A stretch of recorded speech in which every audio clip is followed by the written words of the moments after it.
Baik, bismillahirrahmanirrahim. Assalamualaikum warahmatullahi wabarakatuh.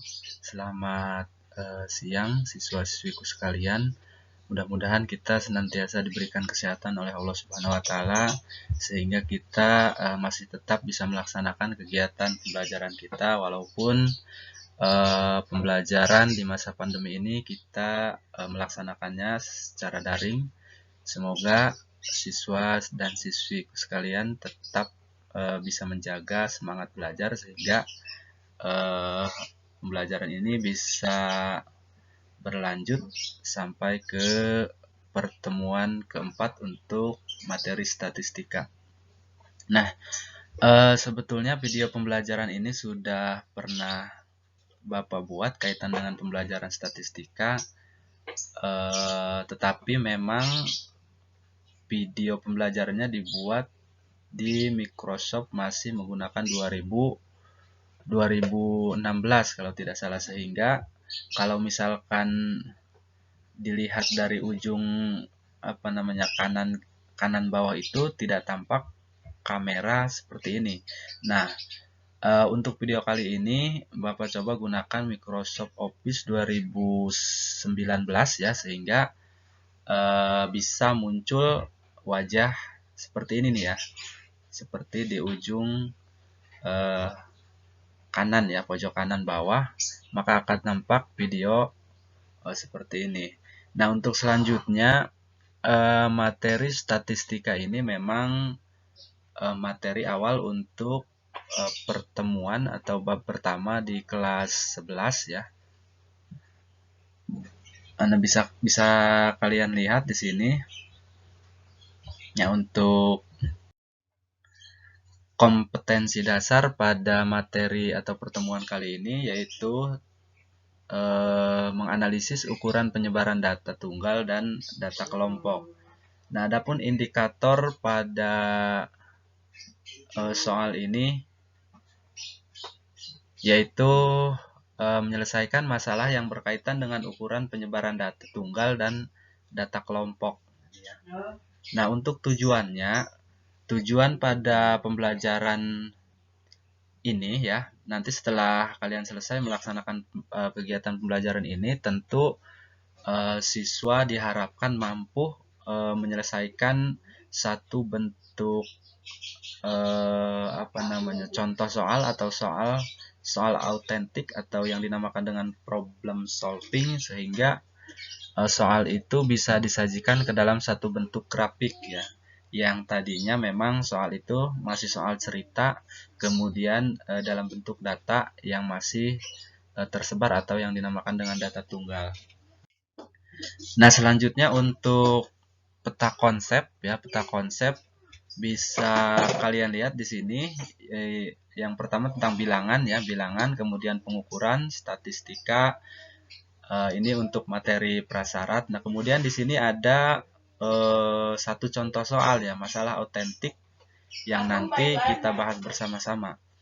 Nah, kalau lihat grafik atau skema pada gambar ini, kemudian lihat ke bawah, di sini ada penyajian data, kemudian tabel, kemudian diagram, ada juga grafik.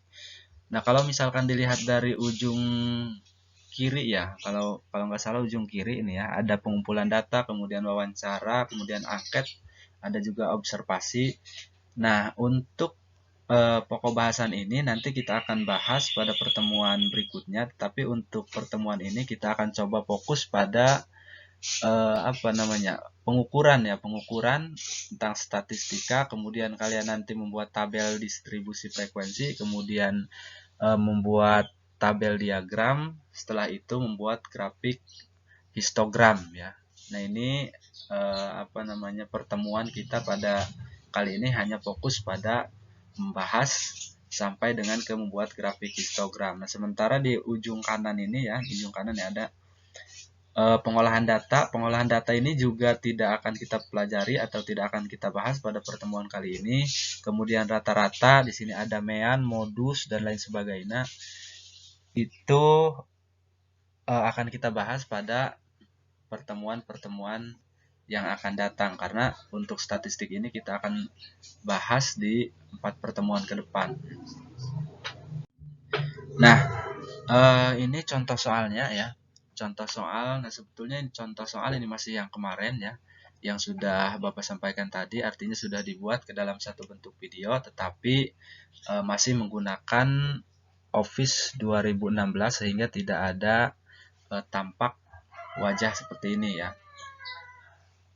Nah, contoh soal atau masalah yang muncul ya, atau masalah ini contoh soal berbasis masalah namanya.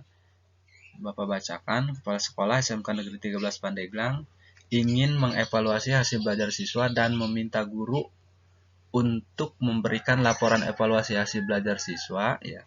Data hasil penilaian dilakukan guru matematika terhadap 80 siswa kelas 11 dinyatakan sebagai berikut ya. Nah, ini datanya ya. Datanya ini sebanyak 80 siswa. Nah, kemudian guru tersebut berencana menyederhanakan data tunggal tersebut menjadi bentuk data berinterval dan membuat statistiknya. Hal ini dilakukan untuk mengefisiensikan laporan evaluasi hasil belajar siswa. Nah, bantulah guru tersebut untuk menyelesaikan laporannya. Jadi seperti yang dibahas di awal bahwa di sini ada satu permasalahan di mana seorang guru diminta laporan oleh kepala sekolah ya, oleh kepala sekolah kaitan dengan laporan hasil belajar matematika siswa yang jumlah siswanya 80 siswa ya. Nah, kemudian datanya sudah disajikan ke dalam bentuk tabel seperti ini nih ya. Jadi ke 80 nilai matematika siswa di kelas 11 ya SMK Negeri 13 Pandeglang. Nilainya sebetulnya sudah ada tetapi masih dalam bentuk grafik seperti ini nih ya.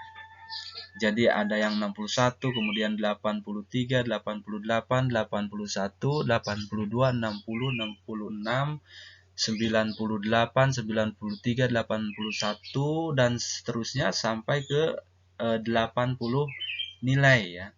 Tetapi nilai yang atau nilai yang bentuknya seperti tabel atau masih tersebar datanya seperti ini akan dibuat ke dalam satu bentuk grafik yang tujuannya akan diberikan oleh si guru matematika tersebut kepada kepala sekolah sudah dalam bentuk satu buah grafik ya yang dinamakan dengan grafik histogram. Selanjutnya, untuk membuat atau menyajikan data tersebut ke dalam satu bentuk grafik tentu ada beberapa langkah yang harus dikerjakan atau harus dihitung. Yang pertama, langkah yang pertama di sini ya. Bapak bacakan. Untuk mempermudah pengerjaan dengan cara mengurutkan data terkecil hingga data terbesar. Urutan data tersebut dinyatakan sebagai berikut. Jadi, untuk mempermudah pengerjaan, langkah yang pertama itu di sini harus mengurutkan berdasarkan data terkecil sampai dengan data terbesar. Artinya, ke-80 data yang sudah dimiliki oleh si guru tersebut ya dalam satu bentuk tabel tadi, maka langkah yang pertama ini harus diurutkan ya. Diurutkan mulai dari data terkecil sampai dengan data terbesar. Jadi dari tabel tadi bisa kalian lihat data yang mana nih yang paling kecil. Nah, kalau misalkan di situ tertulis 38, maka tulis 38, kemudian berapa lagi? Misalkan 48, 48, 49 dan seterusnya sampai dengan data yang paling besar. Jadi awas jangan sampai ada yang terlewat ya. Kalau misalkan datanya 80 berarti ke 80 data tersebut harus diurutkan dari mulai yang terkecil sampai dengan yang terbesar. Nah, di sini sudah diurutkan ya. Nah, kalau misalkan ini sudah diurutkan berdasarkan data terkecil sampai data terbesar, langkah yang kedua ya. Langkah yang kedua menentukan jangkauan data dengan cara mengurangi data terbesar dengan data terkecil. Nah, setelah data ini diurutkan, langkah yang kedua itu mencari jangkauan data. Nah, untuk mencari jangkauan data, ya, cukup dengan mengurangi data terbesar dengan data terkecil. Nah, kalau misalkan datanya sudah diurutkan bentuknya seperti ini, tentu dengan mudah kita bisa temukan data terbesarnya berapa nih. Nah, kalau misalkan dilihat di tabel ini, sudah jelas data yang paling besar itu adalah 98, ya, atau nilai yang paling besar dari hasil belajar matematika siswa di kelas 11 ya, SMK Negeri 13 Pandeglang, data terbesarnya adalah 98. Nah, berapa data terkecilnya? Data terkecilnya ada 38. Jadi tinggal dikurangi saja. 98 dikurangi 38, maka diperoleh hasilnya adalah 60. Berarti jangkauan data untuk data tersebut adalah 60 ya. Jadi 60 ini adalah jangkauan data. Nah, setelah jangkauan data diketahui, kita lanjut ke langkah yang ketiga ya. Langkah yang ketiga, untuk membagi data menjadi beberapa kelas ya, kita menggunakan aturan Sturges ya, atau rumus ya. Nah, rumus ini adalah rumus Sturges, di mana K sama dengan 1 ditambah 3,3 dikali dengan log N ya. N ini apa artinya? N ini adalah banyak data. Kalau misalkan banyak datanya 80, berarti log 80. Kalau misalkan banyak datanya 60, berarti log 60. Bisa dipahami ya sampai sini. K sama dengan 1 ditambah 3,3 dikali log N. Nah, untuk data di atas diperoleh banyak kelas sama dengan 1 ditambah 3,3 dikali log 80. Seperti yang Bapak sampaikan tadi, bahwa banyak data yang akan kita olah itu ada 80, berarti log N, N-nya itu sama dengan 80. Nah, selanjutnya untuk hasil penjumlahan atau perkalian yang kita gunakan ya rumus Sturges, di mana 1 ditambah 3,3 dikali log 80 itu adalah 1 ditambah 3,3 dikali log 80 itu sama dengan 1,903. Nah, dari mana diperoleh nilai log ini? Jadi kalau misalkan kalian menggunakan HP atau kalkulator, cukup menggunakan kalkulator ilmiah ya. Jadi silakan kalian buka nanti kalkulator kalau tidak kurang yakin bahwa log 80 itu sama dengan 1,903. Nah, dari hasil penjumlahan ini maka diperoleh nilai 7,28. 7,28 ini untuk membuat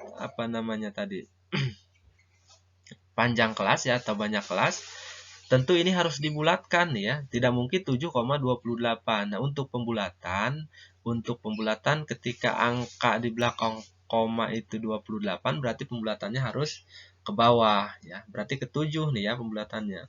Nah, bagaimana kalau misalkan angka di belakang koma itu di atas 28, contohnya 56, berarti pembulatannya harus ke atas ya, karena angka di belakang koma itu lebih dari 50. Jadi tergantung angka di belakang koma untuk pembulatan ya. Paham ya sampai sini? Oke, lanjut.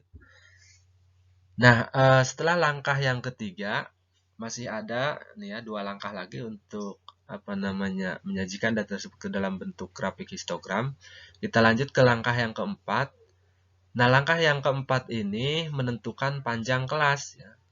Nah, bagaimana cara menentukan panjang kelas? Nah, ini rumusnya ya.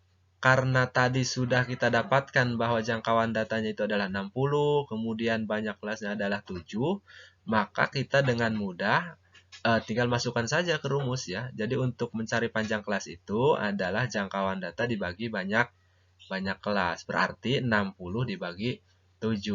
Sehingga hasilnya diperoleh 8,57. Nah, untuk 8,57 ini pembulatannya harus ke atas. Kenapa ke atas? Karena di sini terlihat bahwa angka di belakang koma itu sama dengan 57. Jadi pembulatannya harus ke atas ya.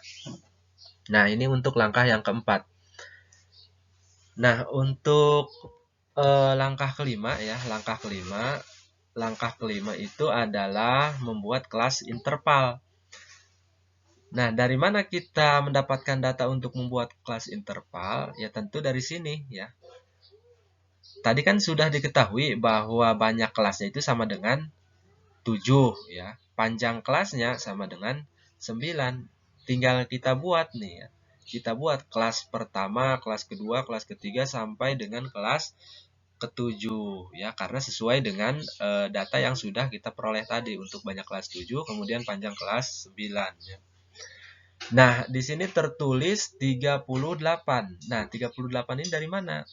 Ya, dari data terkecil tadi ya.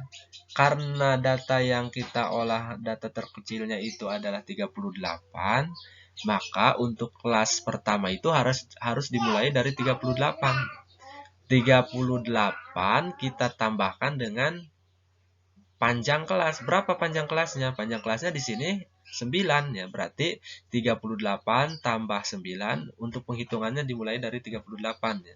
38 tambah 9 sampai dengan 46. Nah, 46 ini kita tambahkan lagi dengan 1. Dari mana 1?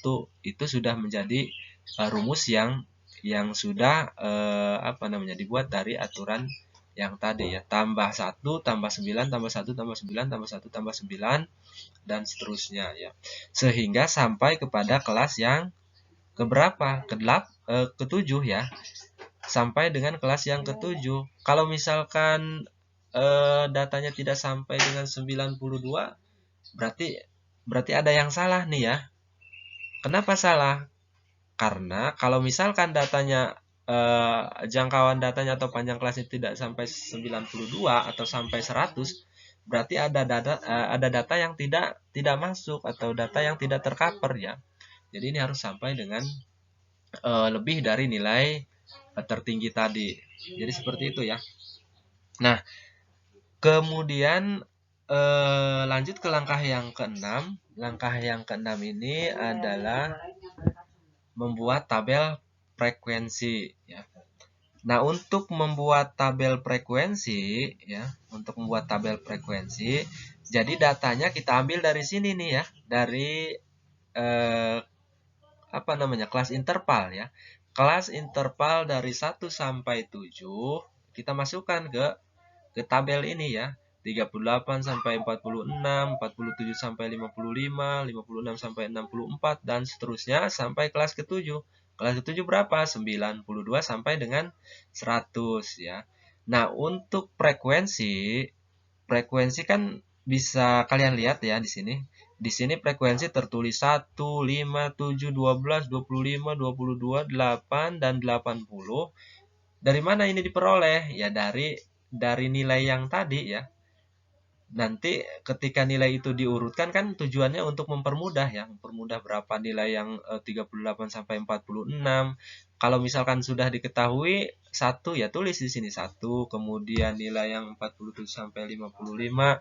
Kalau misalkan 5 ya tulis 5 ya. Berarti 1, 5 dan seterusnya.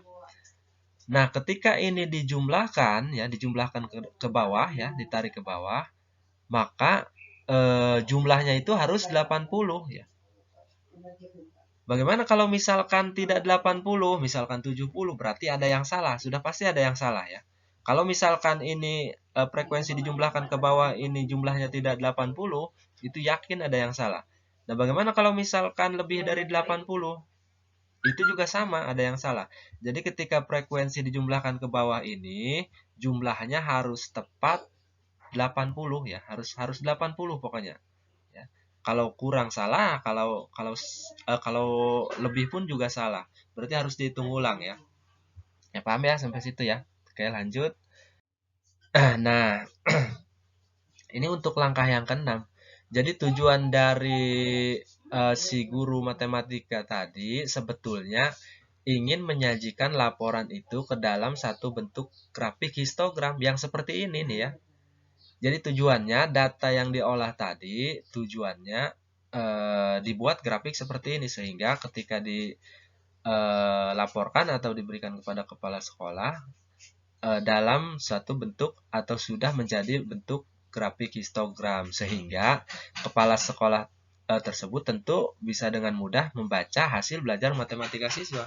Kenapa mudah? Karena sudah terbentuk menjadi grafik ya. Jadi sudah bisa dilihat nih 56 siswa yang mendapatkan nilai 56 sampai 64 itu ada berapa? Ada 7. Berarti di sini kenapa 7? Karena tadi bisa dilihat dari tabel frekuensi ya 7. Kemudian 12 65 sampai 73, 12 dan seterusnya ya. Jadi itu tujuannya.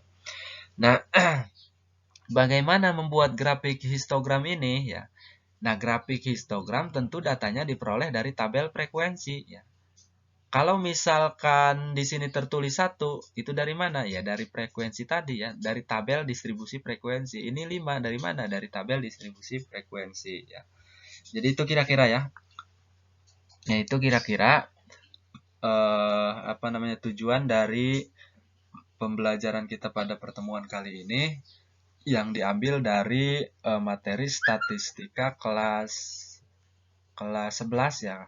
Kelas 11.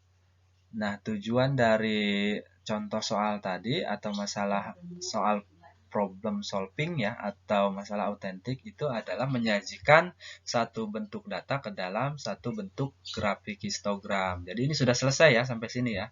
Sudah selesai. Nah, kalau misalkan sudah selesai berarti tinggal apa? Tinggal kerjakan ya. Kerjakan tugas-tugas yang sudah Bapak buat di kuis ya atau di tugas ya di di LMS. Nanti silahkan kalian buka saja. Karena ini juga nanti akan ditempel atau di upload di LMS ya. Ya demikian mungkin itu pembelajaran kita pada pertemuan kali ini. Ya adapun nanti kalau misalkan ada hal-hal yang kurang dipahami atau perlu ditanyakan nanti silahkan kalian lanjut di forum diskusi ya. Demikian, terima kasih. Assalamualaikum warahmatullahi wabarakatuh.